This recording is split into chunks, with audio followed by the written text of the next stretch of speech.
খুলনার ঘাট এলাকা থেকে অপহৃত খাদ্য কর্মকর্তা সুশান্ত কুমার মজুমদারকে অপহরণের পর 15 লাখ টাকা চাঁদা চেয়েছিল অপহরণকারীরা। সুশান্ত কুমার 3,20,000 টাকা দিতে সম্মত হন।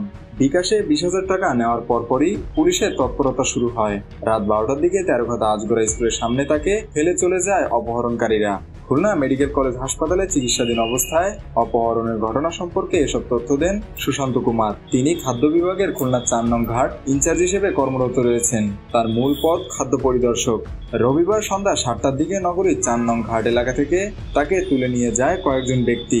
অপহরণের ভিডিও সামাজিক যোগাযোগ মাধ্যমে ছড়িয়ে পড়লে তীব্র প্রতিক্রিয়া তৈরি হয়। পুলিশের একাধিক টিম 5.5 ঘন্টা চেষ্টা চালিয়ে রাত 12:30টার দিকে খুলনা তেরঘাটা উপজেলার আজগড়া বিআরবি উচ্চ বিদ্যালয় থেকে হাত ও চোখ বাঁধা অবস্থায় সুশান্তকে উদ্ধার করে। বর্তমানে তিনি খুলনা মেডিকেল কলেজ হাসপাতালে চিকিৎসা নিচ্ছেন। এ ঘটনায় ওই কর্মকর্তার স্ত্রী মাধবী রানী মজুমদার বাদী হয়ে 5 অপহরণকারী এবং বিকাশে টাকা গ্রহণের 2 এজেন্ট সহ 7 জনকে আসামি করে মামলা করেন।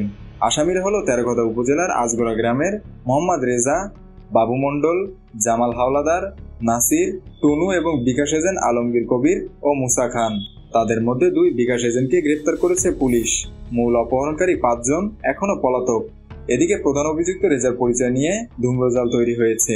রেজার সামাজিক যোগাযোগ মাধ্যমে নিয়মিত একটি রাজনৈতিক দলের কর্মসূচিতে অংশগ্রহণের ছবি রয়েছে। ওই দলের যুব সংগঠনের নেতাদের সঙ্গেও তাকে দেখা গেছে। অবশ্য তারা রেজাকে প্রতারক হিসেবে উল্লেখ করেছেন।